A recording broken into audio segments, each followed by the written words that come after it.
Now, let us discuss about the poetic device used in the poem A Photograph.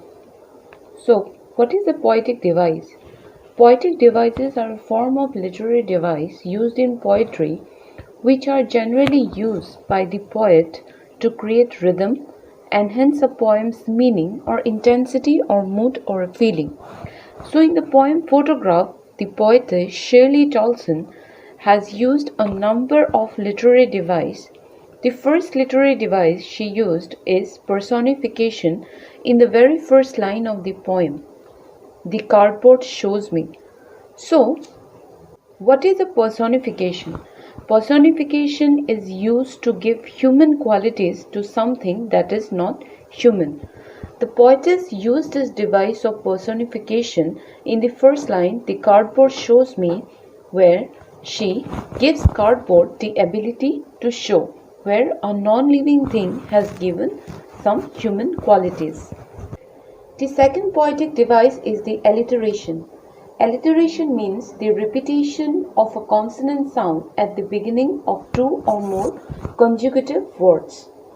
In the fifth line, all stood still to smile.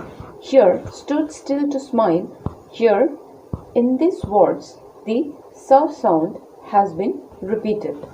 Now, in the ninth line, terribly transient fate. In these words, tau sound has been repeated. T sound has been repeated. Okay, and in the seventh line, my mother's ma has been repeated. Here in these words, all of these sounds are of consonant. So we can say that alliteration is the repetition of consonant sound, and here in these words, all the consonant sounds are repeated. Now, let us discuss another poetic device, that is transferred epithet.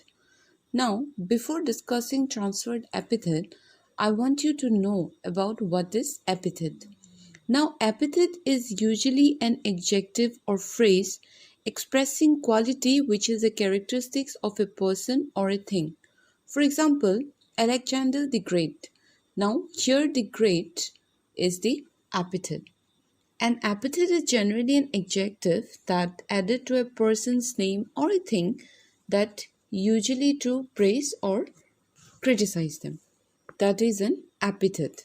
Now, what is transferred epithet? In transferred epithet, a adjective is transferred from a noun, that may be a person or thing to which it actually belongs to,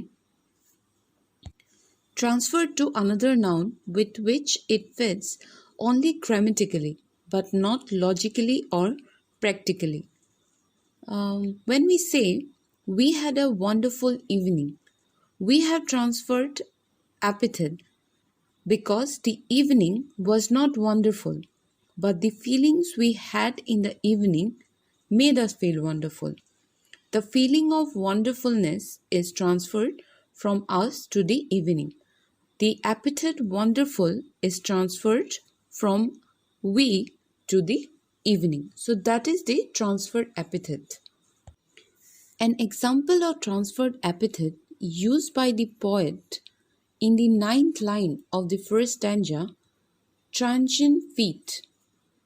Now the word transient is used by the poet to say that life is temporary as it always moves forward, which brings us to the word transient, which means temporary.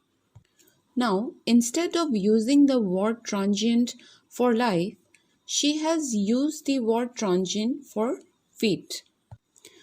Now, the epithet temporary is transferred from life to another noun, that is fit, right?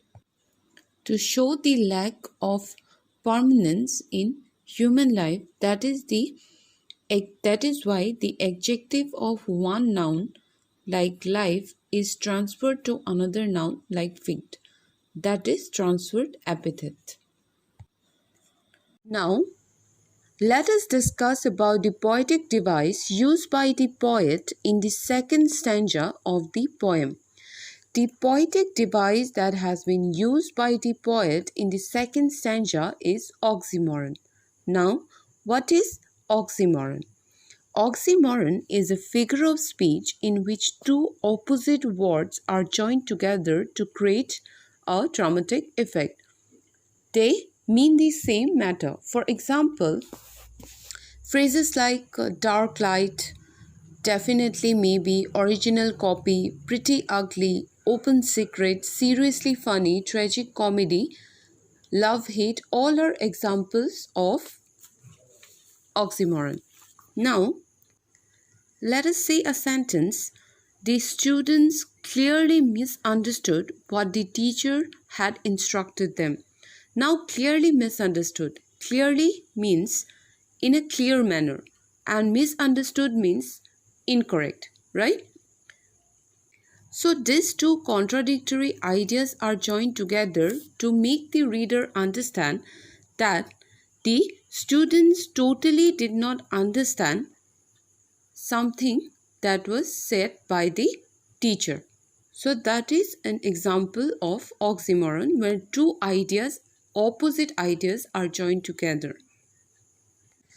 In the poem, the poetess has used this device in the 15th line of the second stanza, both rhyme with the labored ace of loss. Labored ace is the example of oxymoron. Now, what is the word labored means? Labored means done with a great effort and ace means comfort. So, these two ideas are joined together, but they are describing the same emotion, that is loss, right? Labored and ace are different words, but they are describing the same emotion, that is loss. Here the poetess want to convey that both the poetess and her mother had to struggle to show their losses were easy to bear. Okay, so that is oxymoron. The poetic device used by the poet in the third stanza is personification and alliteration. As I had told you earlier, alliteration is the repetition of consonant sounds at the beginning of two or more consecutive words. And personification is used to give human qualities to something that is not human.